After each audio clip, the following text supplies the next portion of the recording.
కుట్ర కేవలం కాంట్రాక్టర్ల కమిషన్ల కక్కుర్తిపడి అమ్ముడు పోకపోయిన ఉంటే ఇవాళ బాజాప్తా రోజుకు 5-6 టీఎంసీలు ఇక్కడ నుంచి మనం తరలించుకుంటే రాయలసీమ కాదు ఆంధ్రప్రదేశ్లో ఎవరున్నా గిలగిలలాడి మన ముందర మొకరిల్లేవాళ్ళు.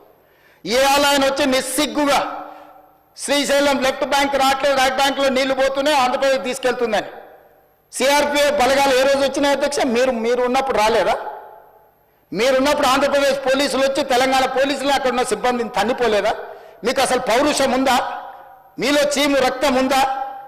ఆంధ్రప్రదేశ్ నుంచి పోలీస్ సిబ్బంది వచ్చి తెలంగాణ సిబ్బందిని తన్నిపోతే కూడా సిగ్గు లేకుండా ఫామ్ హౌస్లో పండుకున్న మీరు ముఖ్యమంత్రి, మీరు ప్రభుత్వం ఉన్నప్పుడు సిఆర్పిఎఫ్ బలగాలు తిష్ట వేస్తే నాగార్జున సాగర్ ప్రాజెక్టు మీద మన్ను తిన్న పాముల్లాగా ఉన్న మీరు ఈరోజు మమ్మల్ని తప్పుబట్టి మీరు చేసిన పాపాలు అన్నిటిని మా నెత్తి మీద నెట్టేసి నోరు ఉంది కదా అని వాగి మమ్మల్ని తప్పుబట్టాలనుకుంటున్నారా? ఇదేనా మీ 10 ఏళ్ల అనుభవం? ఈ అనుభవంతోనేనా మీరు మమ్మల్ని అందరినీ ప్రజల్ని మోసం చేసినట్టు సభలో కూడా సభను తప్పుదోవ పట్టించాలని ఆలోచన చేసేదాన్ని నేను అడుగుతున్నా అధ్యక్ష. అందుకే ఈరోజు ఈ ప్రాజెక్టులను పూర్తి చేయాలి యుద్ధ ప్రాతిపదికన. మీరు అప్పులు తప్పులు చేసి ఇక్కడ కొంప ముంచిపోతే కూడా దాన్ని చక్కదిద్దుకుంటూ ఒకటొకటిగా పరిష్కరించుకుంటూ ఆ ప్రాజెక్టులను ఎట్లయినా పూర్తి చేయాలని నిన్న మొన్న సీతారామ సాగర్లో మా తుమ్మల నాగేశ్వరరావు గారు, మా ఉత్తమ్ కుమార్ రెడ్డి గారు, ఆ జిల్లా మంత్రులందరూ కష్టపడి అక్కడ ప్రాజెక్టులను ఒక కొలికి తెచ్చే ప్రయత్నం చేస్తారు. పాలమూరు రంగారెడ్డి ఎత్తిపోతలను చేయాలనుకుంటున్నాం. శ్రీశైలం లెఫ్ట్ బ్యాంక్ కెనాల్ని మేము వచ్చిన తర్వాత 10 ఏళ్ళు నువ్వు పడవ పెడితే మళ్ళీ ప్రారంభించినాం. అనుకోకుండా ఒక ప్రమాదం జరిగింది అధ్యక్ష. ప్రమాదం జరిగి ప్రజలు చచ్చిపోతే, అక్కడ ఉన్న కార్మికులు చచ్చిపోతే సానుభూతి చూపించాలి, కుటుంబాలను ఆదుకోవాలి, కుటుంబాలను పరామర్శించాలి. కానీ పైశాచిక ఆనందం ఏంది అధ్యక్ష? ఎవరు చచ్చిపోయినా తండ్రి కొడుకు మామ అల్లుళ్ళు కలిసి డాన్సులు చేస్తారు అధ్యక్ష. పంట ఎండిపోతే కథం, అసలు వాళ్ళ పైశాచిక ఆనందానికి పరాకాష్ట అయిపోయింది అధ్యక్ష. ఎక్కడ ఏ ప్రమాదం జరిగి తెలంగాణ ప్రజలకు నష్టం జరిగినా, తెలంగాణ రైతుల పంటలు ఎండిపోయినా, తెలంగాణలో కార్మికులు చచ్చిపోయినా, తెలంగాణలో విద్యార్థులు చచ్చిపోయినా, తెలంగాణలో పాఠశాలలో ఏదైనా చిన్న సంఘటన జరిగినా వాళ్ళ కళ్ళల్లో మెరుపు చూడు అధ్యక్ష. దాచుకునే దాగుతలేదు వాళ్ళ ఆనందం. అసలు అంటే ఇట్లా మనుషులు చనిపోతే పైశాచిక ఆనందం ఇట్లా ముఖంలోనే కొట్టొచ్చినట్టుగా అనిపించేటోళ్ళని ఎప్పుడైనా మీరు చూసిండ్రా అధ్యక్ష? ఆఫ్రికా అడవులో మనుషులను బిక్క తినేటోళ్ళని చూసినామని విన్నా. ఈడీ ఆమీన్ ఏదది ఉగాండాకు అధ్యక్షుడు ఉండే అధ్యక్ష ఈడీ ఆమీన్ అని. ఆయన మనుషుల్ని కోసి ఫ్రిడ్జ్లో పెట్టుకొని కొంచెం తీసి ఫ్రై చేసుకొని తినేటోడు అని. అంటే సినిమాలు చూస్తే నాకు ఆశ్చర్యం అనిపించింది, ఇట్లా కూడా ఉంటారా అని. ఇప్పుడు నిజం చేస్తున్నారు అధ్యక్ష. ఇక్కడ వీళ్ళు ఈడీ అమీన్తో పోటీ పడుతున్నారు అధ్యక్ష వీళ్ళ పైశాచిక ఆనందంలో. ఇది మంచిది కాదు అధ్యక్ష తెలంగాణకు.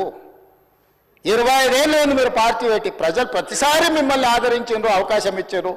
ఆనాడు రాజశేఖర రెడ్డి గారు, చంద్రబాబు నాయుడు గారు, కేంద్ర ప్రభుత్వాలు కూడా మిమ్మల్ని ఓడించాలని చూసిన ప్రజలు మిమ్మల్ని గెలిపించారు. మరి ఈనాడు గుండు సున్నా ఇస్తే కనీసం జ్ఞానోదయం కలగాలి కదా అధ్యక్ష. 8 సీట్లలో డిపాజిట్లు పోవడం అనేది సామాన్యమైన విషయమా అధ్యక్ష?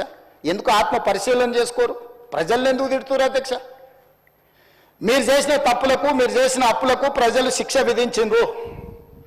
దాన్ని వదిలేసి ప్రజలే తప్పు చేసినట్టు, ప్రజలే క్షమాపణ చెప్పాలన్నట్టు, ప్రజల్నే ఉరిదీయాలన్నట్టు, ప్రజల్నే శిక్షించాలన్నట్టుగా వాళ్ళ మాటలు చూడండి అధ్యక్ష. ప్రజలు వాళ్ళు ప్రజలు మోసం చేసింది మాట్లాడతలేరు అధ్యక్ష. ప్రజలను తిట్టేది ఏంది అధ్యక్ష? ప్రజలు విఘ్నులు. ఎప్పుడు ఎవరికి ఏ రకంగా చెప్పాలనో ఇండికేట్ చేయాలనో ఇండికేట్ చేస్తారు అధ్యక్ష. భూకంపం కూడా ఒకటేసారి అది అధ్యక్ష. ఫస్ట్ కొంచెం కదిలి మళ్ళీ కొంచెం ఆగి కొంచెం కదిలి తర్వాత భూకంపం వద్ద అధ్యక్ష. తుఫాన్ ముందర కూడా ఒక ప్రశాంతత కనిపిస్తుంది అధ్యక్ష. తెలంగాణ సమాజం కూడా తుఫాన్ ముందు ప్రశాంతత లాగా 2022 నుంచి 23 నుంచి వరుసగా అట్లా చూపిస్తూనే ఉన్నారు వాళ్ళ గంభీరత్వాన్ని. ఇప్పటికైనా జరిగిన పరిణామాల అంచనా వేసుకొని పరిశీలించుకొని వచ్చి కూర్చొని ఒక బాధ్యత కలిగిన ప్రతిపక్షంగా ఇక్కడ ఉండి మంచిని మంచి, చెడును చెడు, మీ అనుభవాన్ని ఉపయోగించి విశ్లేషించి విడమర్చి మాట్లాడితే ప్రజలు ఆమోదించేటోళ్ళు అధ్యక్ష. మాటకు ముందు స్టేచర్, మాటకు వెనకాల స్టేచర్ అంటారు అధ్యక్ష. మీ స్టేచర్ పట్ల ఉన్న మీ ఆలోచన, మీ పట్టింపు ఈ స్టేట్ ఫ్యూచర్ పట్ల లేదా అధ్యక్ష? నేను అడుగుతున్నా. ఈ స్టేట్ ఫ్యూచర్ వద్దా? ఈ స్టేట్ ఫ్యూచర్ వద్దా?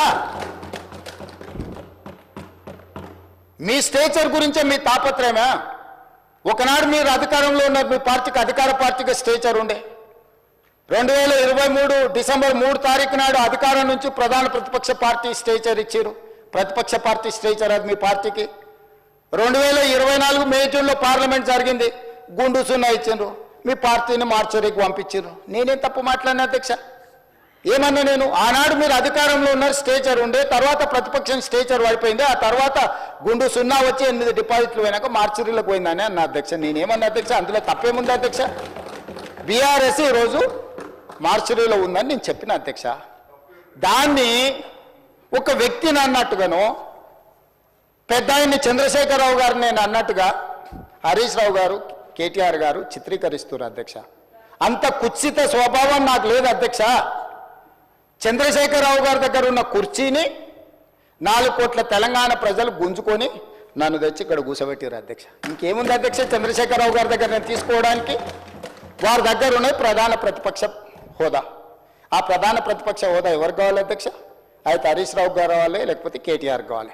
అయితే గీతే ఏదైనా కోరుకుంటే జరగరాంది ఏదైనా జరిగితే వాళ్ళిద్దరు ఆ కుర్చీ కోసం పోటీ పడతారు. కానీ నేను ఇక్కడి నుంచి అక్కడికి పోను కదా అధ్యక్ష. నేనెందుకు కోరుకుంటా అధ్యక్ష? ఇది సింపుల్ లాజిక్ కదా అధ్యక్ష. నాకెందుకు ఆపాదిస్తున్నారు అధ్యక్ష అట్లాంటి తప్పుడు మాటలు అన్నిటినీ? నేను అట్లా కోరుకుంటలేను అధ్యక్ష. 100 సంవత్సరాలు ఆయురారోగ్యాలతో చంద్రశేఖరరావు గారు ఉండాలి, వారు ఆ ప్రతిపక్షంలో అట్లనే ఉండాలి, నేను ఇక్కడనే ఉండాలి, వారు సూచనలు చేస్తూనే ఉండాలి, నేను మంచి పరిపాలన అందిస్తూనే ఉండాలి, మా ఆర్థిక మంత్రి గారు మాకు నిధులు అందిస్తూనే ఉండాలి అధ్యక్ష. ఇది మా ఆలోచన అధ్యక్ష, ఇది మా భవిష్యత్ కార్యాచరణ. నేనెందుకు కోరుకుంటా అధ్యక్ష? నాకెందుకు? వాళ్ళు సరిపోను అన్నట్టు మళ్ళీ నేను కావాలా? వాళ్ళ ఇంట్లోనే పోటీలు పడుతారు నలుగురు, ఎవరు అందులోకి రావాలి? మా మిత్రుడు మహేశ్వర్ రెడ్డి గారు కూడా ఉన్నారు. మంచి మనసు ఉంటే మాతో పాటు ఇక్కడ కూర్చుంటాడు, ఈ రోజు కాకపోతే రేపైనా. ఏమున్నది అధ్యక్ష, నాకు మంచి ఫ్రెండే, నేనేం కాదంటలేను అధ్యక్ష.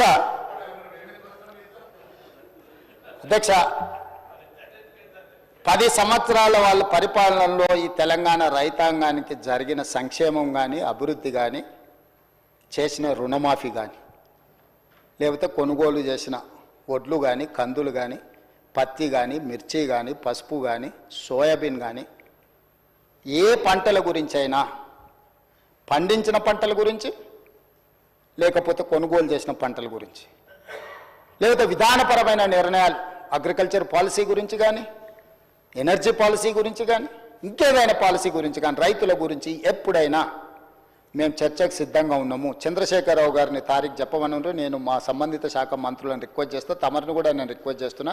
ప్రధాన ప్రతిపక్ష నాయకుడు గారు ఒకవేళ ఏదైనా సూచన చేస్తే, any specific discussion on the subject, మాకేం అభ్యంతరం లేదు అధ్యక్ష. నేను కూడా మిమ్మల్ని విజ్ఞప్తి చేస్తున్నా, రైతులకు సంబంధించిన దాని మీద వారు ఎప్పుడు అడిగినా మనం చర్చ చేద్దాం అధ్యక్ష.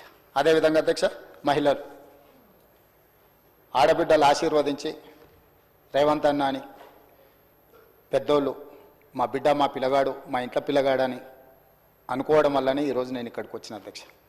ఆడబిడ్డల ఆశీర్వాదం లేకుండా ఈరోజు నేను ఇక్కడ లేను, మా ప్రభుత్వం లేదు.